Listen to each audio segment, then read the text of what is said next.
Hola, ¿qué tal? Esto es Debate a través de sudaca.pe y estamos como siempre hoy, 20 de agosto, con David Rivera y Paolo Benza para comentar las noticias más importantes el día de hoy, como digo, viernes más importantes de la semana. Y para eso tenemos un invitado muy especial, Hugo Ñopo, con quien vamos a hablar de dos temas que se han estado posicionando muy bien, me parece, y que ha generado mucha reflexión, críticas, posturas a favor y en contra respecto a, número uno, el retorno a clases, la posibilidad del retorno a clases de manera presencial a nivel nacional, y lo otro acerca del bono, este bono de 350 soles por persona que se estaría entregando a alrededor de 13 millones de personas en donde probablemente pues vamos a tener aquí mucha información o reflexión a partir de lo que Hugo Ñopo nos pueda comentar. Pero vamos a empezar primero con el tema del retorno a clases, que es un tema que lo hemos estado comentando a lo largo desde que inició la pandemia en general, ¿no? Pero particularmente esta semana, porque una serie de colectivos, asociación de madres, padres de familia, están buscando justamente este retorno a clases seguro y hay también muchas posturas a favor o en contra de esta situación. Nosotros, al menos yo particularmente, un mes atrás aproximadamente me mostraba muy a favor del retorno a clases de manera presencial, pero a medida que ha venido evolucionando de alguna manera o impregnándose la variante Delta y teniendo más información de otros países respecto a que las principales víctimas son jóvenes, son niños, pues me siento todavía en una posición bastante dubitativa respecto a esta situación, ¿no? Creo que como madre quiero que regresen mis hijos a clases de manera presencial, pero no estoy segura si estamos en las condiciones como para pedir un retorno seguro. Entonces, bueno, Hugo, tú que has visto estos temas vinculados también a políticas educativas y además eres padre de familia, ¿qué opinas al respecto? ¿Tienes una posición a favor o en contra respecto al retorno a clases? ¿Crees que es importante que ya se retorne a clases de manera presencial? Hola, Ale, Paolo, David, muchas gracias por invitarme. Es una encrucijada tremenda, donde yo también estoy muy dubitativo. Es esa disyuntiva de, oye, pucha, ¿abrimos o cerramos? ¿Vamos a un lado o vamos al otro lado? Y la imagen que aquí se me ocurre es la de, tenemos hacia la derecha o hacia un lado un abismo, pero hacia el otro lado tenemos otro abismo. Entonces estamos en medio de dos abismos porque tanto los riesgos como los costos implicados son enormes, son gigantescos en cualquiera de las dos decisiones. Y entonces es comprensible que en ambas posiciones existan personas con ideas muy, muy claras, muy marcadas y tratando de empujar esto hacia un lado o hacia el otro. Y la verdad es que yo estoy como tú, Ale. No tengo una posición muy clara, pero me parece que tan importante como tratar de responder la pregunta es que como sociedad nos la planteemos, que pongamos a la educación en el foco de las discusiones. Mira, llevamos 18 meses de pandemia y hemos discutido muchísimas cosas. Si hay que reactivar el turismo, si hay que reactivar la minería, qué sectores hay que reactivar, si hay que abrir los cines, si hay que abrir los estadios. Hemos discutido tantas cosas y no hemos entrado a la discusión sobre cómo queremos trabajar en nuestra educación, en la educación de nuestros hijos. Entonces, independientemente de la respuesta a la que podamos llegar, para lo cual hay que hacer todavía mucho debate, me parece sí valioso e importante que se discuta el tema y que se pongan los argumentos a favor y en contra y que sobre todo nos preguntemos por qué estamos en estas circunstancias, por qué estamos en esta condición y qué podemos hacer para que no se repita esto de que tengamos que elegir entre eh, navegar en medio de dos abismos. Acuerdo. Eso es lo más rescatable y creo que por eso hay que felicitar al colectivo, no recuerdo el nombre exacto, de Regreso al Aula, porque su presión ha permitido que el tema esté en agenda. De hecho, cuando Jaime Chincha entrevistó al ministro Calvillo hace 2 semanas, lo que quedó claro es que ese tema no había estado entre los primeros en su agenda, ¿no? lo cual le fue preocupante. Eso es lo más importante. Una precisión nomás sobre el tema de los niños y adolescentes. O sea, los niños y adolescentes no son los principales contagiados, siguen siendo las personas mayores. Lo que pasa es que la proporción de niños que De comienzan a acuerdo. aparecer como, ¿no?, como contagiados es cada vez mayor y se están registrando hospitalizaciones y ingresos a camas UCI, cosa que antes casi no pasaba. Nada, solamente eso. Yo creo que es saludable que se haya puesto el tema en agenda. Y como conversábamos ayer, lo mínimo que deberíamos aspirar a que este debate consiga es que en marzo del próximo año los niños vuelvan a clases y que ya no haya excusas, o sea, que no pase otra vez que tengamos otro gobierno que de pronto cree que la pandemia se va a acabar después de esta ola por alguna razón que no entiendo por qué han pensado así los demás gobiernos, los anteriores, pero lo han pensado y bueno, el costo es que estemos así como estamos ahora, ¿no? Y un tema adicional, disculpa, Ale, que también es un tema que tú has trabajado seguro en el Estado, a mí me preocupa el verano también, porque no sé si se acuerdan cuando iba a comenzar el verano anterior, Sí. el drama justamente con una ola y el drama de la mayor parte de familias de las urbes que viven en condiciones precarias y que se les pedía a la vez tener encerrados a sus hijos, ¿no? Y los niveles de violencia que ha habido contra mujeres y contra niños han sido brutales, ¿no? Y no sé si habrá un plan para eso, no creo, la verdad. Igual yo no sé si estaba tan claro que no iba a haber segunda ola, pero creo que debieron darse cuenta rápido. No, para Sagasti, Sagasti y su gobierno, digo, no para el resto del claro, país, pero ellos creyeron que iba a haber segunda ola, sí. pero digamos, sí es factible que ellos hayan creído que no iba a haber, pero tendrían que haberse dado cuenta muy rápido y haber preparado el reinicio del año escolar para el año siguiente mucho, mucho más pronto, ¿no? Yo creo que ahora lo que tenemos que apuntar es marzo sin dudas, es decir, yo ya no pensaría siquiera en decir noviembre, diciembre. No tendría, Claro. ya no le veo sentido y además no hay pues condiciones, es decir, tienes colegios que no tienen servicio de agua, de saneamiento, no puedes hacerlos ir, por más que lavarse las manos no sea la forma más importante para evitar el contagio, pero no puedes hacerlos ir, pues yo creo que ya por 3 meses de fin de año no es justificado. Y para marzo incluso el riesgo es grande, y es grande, creo yo, porque este gobierno, como dice David, no da ninguna muestra de que realmente está preocupado porque vuelvan a clases pronto. Y la entrevista que dio el ministro de Educación o sea, lo muestra muy claramente. Claro, pero ahí hay un tema que también responde a nuestra naturaleza humana de siempre binarizar las discusiones, ¿no? Hoy la discusión es abrir o no abrir, y de alguna forma esto está derivando en esta otra discusión de marzo o no marzo. Ambas son miradas binarias de la discusión, y en realidad esto tendría que ser muchísimo más complejo.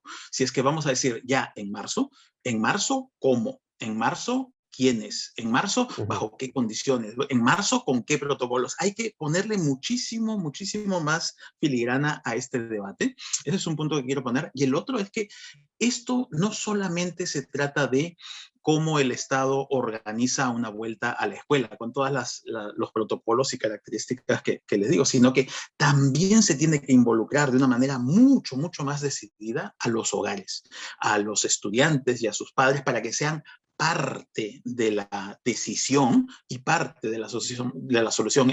Esto que en inglés se dice take ownership, ¿no? Tomar propiedad, hacerse propietarios de la decisión, para que todos participemos de esto sabiendo que hay riesgos, y si por alguna razón nos sale mal esta toma de riesgos, pues seamos todos partícipes de esto.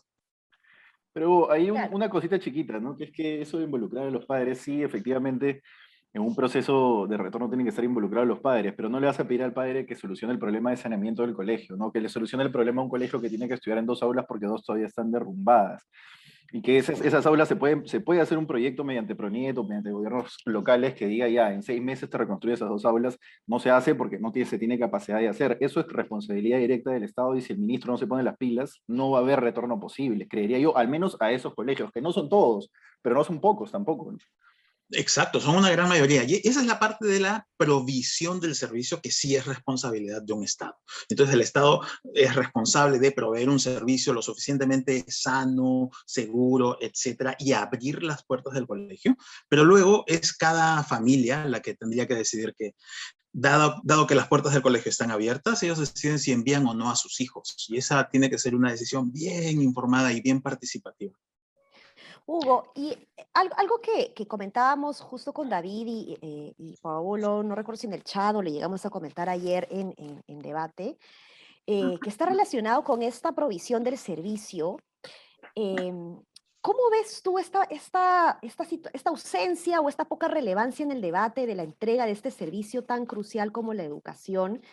Tú empezabas justamente el día de hoy hablando de que se había debatido mucho respecto a reactivar el turismo, respecto a cómo se abren los centros comerciales, se promueve, digamos, la reactivación económica. Yo mencionaba ayer justo de que, claro, dejar que los centros comerciales abran sus puertas es más sencillo para el Estado desde el punto de vista de la capacidad institucional, operativa, porque le deja al privado, ¿no? Al mall, al centro comercial, que ellos contraten al jefe de seguridad que va a medirte la temperatura, que ellos contraten el termómetro, que ellos contraten el alcohol gel, etcétera, etcétera, etcétera.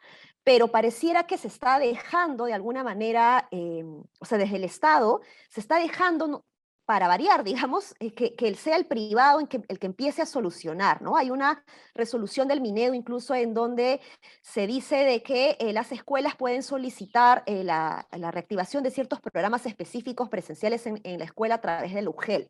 Entonces, como que se está tercerizando la decisión y nuevamente los privados o los que tienen más recursos tienen más posibilidades de abrir en mejores condiciones y eso termina abriendo una brecha mucho más grande. Entonces, pregunto, y no sé si David luego quiere complementar la pregunta, ¿qué tanto tiene que ver esto con el modelo de los últimos 30 años, en donde se ha hablado mucho de la importancia de achicar la presencia del Estado, en donde las capacidades están más en el lado privado? ¿Cómo ves tú esto, Hugo? No sé si David quiere complementar un poquito antes de que puedas responder. No, dale, Hugo. No, lo que pasa es que ya teníamos esta conversación de cuándo comienza el drama de la salud y la educación pública. Entonces hoy día me puse a conversar con mis padres que son usuarios de la educación, de la salud pública por voluntad propia, porque no les gusta lo privado. Yo estoy en desacuerdo, pero bueno, yo por Y preocupación por ellos. por herencia es tu lado rojo, David. Así es. Y además, mi madre ha sido profesora de escuela pública y mi padre de San Marcos. Entonces ellos arrancaron su profesión en los 70 y claro, me dicen que en realidad el drama no es, o sea, el drama arranca con el gobierno de García. Ya antes con la migración se comienzan, digamos, en un aula escolar donde eran 20 niños, comienzan a aparecer 30. Viene la crisis del 85 con García, que lo que hace es meter en una situación paupérrima en los servicios, y luego viene los 90, sigue la migración, aparece mucho más gente usando servicios de salud y educación, mientras el Estado en realidad no priorizaba ni la educación ni la salud pública, sino había una apuesta por lo privado, ¿no? Esa es mi lectura, digamos, pero queríamos saber cuál es la tuya. Claro, y bueno, si miramos esto así, de largo plazo, en la generación de nuestros padres, digamos, no todos estudiaban. Hay que también reconocer eso, que la Ajá. inserción escolar era muchísimo menor que la que tenemos hoy. Estudiaba una élite y estudiaba en una provisión pública del servicio educativo. Lo que ha pasado en estas 4, 5 o hasta 6 décadas ha sido un trasvase, donde la élite se fue del segmento público del servicio educativo y pasó al segmento privado. Y entonces un conjunto también grande de la población pasó de no estudiar a estudiar, y estudiar pues en el segmento público de la educación. Y entonces se ha dado esta inclusión, esta expansión del servicio educativo, pero con segregación. Unos van al público, otros van al privado. Y entonces los problemas nuevamente dejan de ser prioritarios para todos. Aquí entra esto que se discute siempre, ¿no? De que, oye, si es que la élite enviara a sus hijos a la escuela pública, las discusiones serían otras. Claro, se ha privatizado el servicio educativo y se ha privatizado el problema, la discusión del problema, ¿no? Ujú. Una pregunta, Dale, dale. Hugo, pensando en marzo y en esto que planteabas de manera muy precisa, inteligente, el tema binario, ¿no? De cómo, de entender este problema, porque ahora que Paolo recordaba el tema de la segunda ola, donde decía que efectivamente el gobierno de Sagasti podría haber creído que no iba a haber segunda ola, yo comparto con él. creo que una lección de ese momento tal vez era justamente que con un virus que es nuevo, con una pandemia que tiene un futuro tan incierto, lo que deberíamos manejar es un tema de escenarios, porque en realidad no sabemos qué cosa va a pasar de aquí a marzo. No sabemos no solo qué va a pasar con la variable delta, con la variante delta, sino que no sabemos si, considerando el nivel de contagios del Perú, no sé, van a aparecer otras variantes o yo qué sé. Entonces, efectivamente, como plantea, se requiere una solución mucho más compleja que decir sí o no, y poner alcohol o agua con jabón en los baños, ¿no? Sí, totalmente. Y eso también lleva a esta noción de no debemos casarnos a decisiones, sino debemos acumular un conjunto de criterios para decidir en el momento, en la misma línea de los escenarios que planteas, ¿no? Eso es importante que de alguna manera quede instalado en la discusión. Ahora, el O sea, tema lo que hizo el gobierno de Sagasti con el tema económico, digamos que planteó sus 4 escenarios de diferentes niveles de alerta, habría que hacer un ejercicio con otros criterios, claro que sí, vinculados al tema educativo, digamos, ¿no? Pero ese ejercicio que se hizo pensando en la relevancia de la economía, habría que hacerlo pensando en la relevancia de la educación. Claro, donde los grandes costos no se van a ver en lo inmediato, se van a ver dentro de 1, 2 y hasta 3 décadas. Cuando estas personas que hoy están acumulando menos capital humano, pues consigan generar menos ingresos, caigan más en las pobrezas, generen menos ingresos y por lo tanto tributen menos y tengamos un Estado que recolecte menos impuestos, o que ya en los ámbitos socioemocionales sean personas que tienen menos habilidades para resolver sus diferencias y seamos una sociedad más disfuncional, más aún de lo que somos hoy. Esto se va a ver muy, muy tarde, cuando ya sea, pues, nuevamente, tarde para corregir lo que deberíamos estar pensando hoy. Sí. Ahora, pasemos a otro tema, porque realmente este tema es bien importante y da para más, pero no quisiera dejar de aprovechar que estamos contigo, Hugo, para hablar del otro tema que anuncié, y es sobre los bonos, ¿no? Este es un tema que se ha discutido bastante también a lo largo de la pandemia, a partir de los primeros bonos que se entregaron con la gestión de Vizcarra.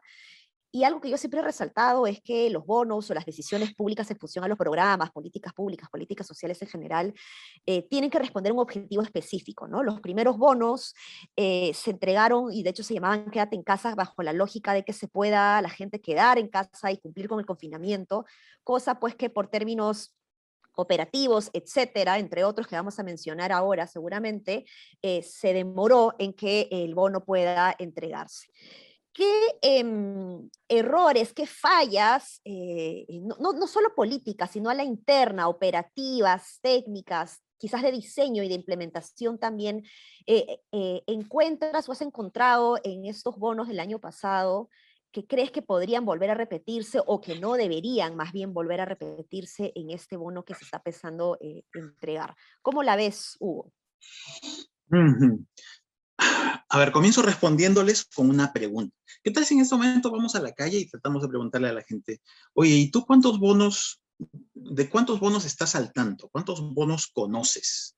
Claro. Y seguramente la gente no va a saber responder, porque ha habido bono tras bono, con criterios de elegibilidad distintos, con montos distintos, con Con plataformas diferentes, además, páginas web. plataformas diferentes y todo, ¿no? Estaba el bono 700, el bono 600, el bono rural, el bono emprendedor, el bono familiar universal, el bono quédate en casa. Demasiado desorden. Que nuevamente en marzo 2020 uno diría, bueno, todo era incierto, había que salir con lo que se podía y tal, pero 18 meses después ya debería haber un poco más de orden, ¿no? No deberíamos seguir aceptando que las decisiones se tomen intempestivamente, bono tras bono, y que cambien los criterios de elegibilidad, la plataforma, todo esto, ¿no? Entonces, lo primero que hay que pensar es un poco de orden y organización. Nuevamente, el no casarnos con una decisión, sino tener un conjunto de criterios que permitan decidir mes a mes, trimestre a trimestre, semestre a semestre, cómo deberían ser los bonos. Ordenar la cancha. Porque hoy se va a anunciar este nuevo bono y vamos a ver qué criterios tendrá, cuáles son los condicionantes, etcétera. Pero para la población esto ya es un sancochado. Claro. Un plato de tallarines, muy enredado todo, y nadie sabe bien si es que son elegibles o no, y entonces se la pasan buscando, los que están más informados, buscando continuamente en el app, los que están menos informados, yendo continuamente a las agencias bancarias, con el riesgo de contagiarse una vez más, ¿no? Entonces, lo primero que habría que pedir, exigir como sociedad es un poco más de orden, un poco más de organización, un poco más de predictibilidad. Esto es fácil de pedir, pero difícil de implementar, esto de predictibilidad. Estamos en un momento en el que por excelencia las cosas son impredecibles. Por eso, por lo menos, lo que hay que tener es un conjunto de criterios para navegar en la impredictibilidad. Eso sería lo primero a exigir. No sé qué opinan ustedes. Paolo. Predictibilidad, pedirle predictibilidad a un gobierno que acaba de perder un canciller. Yo no estoy dando la opinión política, ¿no? Pero pedirle predictibilidad a un gobierno que acaba de perder un canciller en menos de un mes, a mí me parece casi como pedirle peras al olmo, ¿no? Yo sí no he terminado de tenerle fe casi a la capacidad de gestión pública, y el bono es pura gestión pública. O sea, tú para poder entregar bien un bono y diseñar bien un bono y para, digamos, implementar todo el proceso de entrega, eso es básicamente gestión pública. Si no puedes mantener ni siquiera las cabezas de tu ministerio. Vamos a ver cómo va con el voto de confianza, pero si es que el voto de confianza termina en la caída del gabinete por X motivo, entonces no sé qué vamos a poder esperar de ese bono, ¿no? Ni el retorno a Ahí clases. hay que ver si Dina Boluarte, bueno, en el MEF, el equipo que está trabajando ahí sigue siendo el mismo, han dejado al presidente del Banco de la Nación, ¿no? Por lo menos ha habido cambios, por ahí debería funcionar bien. No sé qué estará haciendo Dina Boluarte en el MIDIS, es bien importante saber qué está pasando ahí dentro Por ejemplo. para ver si van a poder manejar la entrega. Aunque Dina es la que ha salido mejor parada de todos estos días, ¿no? Ha salido, creo, fortalecida como una especie de contrapeso cerrón, digamos, por verlo de alguna Bueno, manera. un tema no menor es que ella ha trabajado en el RENIEC, ¿no? Y se conoce pues los registros, los sistemas de adentro, Es verdad. porque aquí el pago del bono va a ser bien importante también respecto a la capacidad de coordinación que puedas tener con RENIEC y cómo la base de datos pueda estar mucho mejor construida, ¿no? O sea, cuando ya no usas la del CIFO que tiene el MIDIS, pues necesitas esta información, y ahora que se va a pagar, entiendo, por persona a una familia, pues necesitas tener justamente cruzar la información de los DNIs amarillos, ¿no? De los menores de edad, en donde está la información de los padres de familia, de quién está a cargo. A mí me había asustado que, no porque tenga algo en contra de Anaí Durán, pero me había asustado que Anaí Durán sea la primera en hablar del tema, porque creía que le iban a delegar esta función al MIMBA, al Ministerio de la Mujer, y este es un trabajo en donde el MIDIS ya tiene experiencia, ¿no? Y tiene la capacidad además operativa para hacerlo, no solamente a través de los programas sociales de transferencias condicionadas, ¿no? Como Juntos, Pensión 65 Contigo, sino también por estos bonos que han salido. Bueno, al Ministerio de Trabajo se le dio también aparte, me pareció que fue un error, pero no sé, ¿qué otros errores, Hugo, crees que no se deben volver a repetir? Bueno, el otro importante es el de las tenencias de cuentas, ¿no?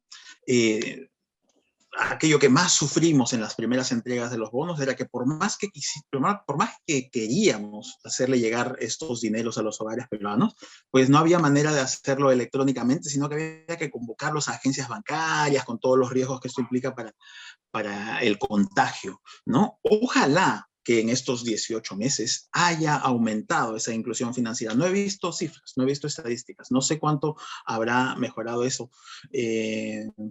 Muy probablemente si es que las cifras esas no están muy divulgadas, muy difundidas, es porque quizás no han aumentado mucho, pero ojalá me equivoque. Oye, y lo que dice Sale es totalmente importante, ¿no? Porque sí, pues Dina Boluarte tiene ahí en la entrega del bono una oportunidad para aplicar y cruzar su experiencia previa en el sector público, ¿no? Y hemos hablado acá de ella como Tiene funcionaria su pública. padrón, su padrón. No, y hemos hablado Su padrón aquí de ella como funcionaria pública antes, ¿no? O sea, sí hemos dicho que es valioso que ella venga de RENIEC, que incluso quiera volver a RENIEC después, o que quiera guardarse el puesto en RENIEC después, ¿no? Es en cierta medida loable, ¿no? Entonces, interesante el capital político que puede sacar si es que la entrega del bono, cosa que yo no creo, pero si es que la entrega del bono se hace bien. Ahora, hay un asunto que no es menor y es, RENIEC tiene la data de los individuos y cada uno de nosotros tiene un DNI y está registrado ahí y tal, ¿no? Y muchas de las bases de datos administrativas del Estado y del sector privado y de todos son nominadas individualmente, pertenecen a los individuos. Pero cuando se diseña ayuda como esta, hay que pensar no en los individuos, sino en los hogares. Y así se hace en todas partes del mundo. El combate a la pobreza se hace para los hogares. Y esa relación entre qué individuos pertenecen a qué hogares es un asunto nada trivial. No es un asunto que no es nada sencillo. Y una vez que se anuncia que se va a entregar bonos a hogares hace 18 meses, ¿no? Los, entre comillas, incentivos que tuvieron las personas para, como se dice en inglés, game the system, o sea, jugarle al sistema, fueron grandes, fueron enormes. Comenzaron a aparecer millones de hogares, millones de personas que reclamaban ser hogares. Ojalá esta vez se corrija eso. Para eso hay que pensar en los montos que se asignan a cada individuo y a cada individuo dentro de cada hogar.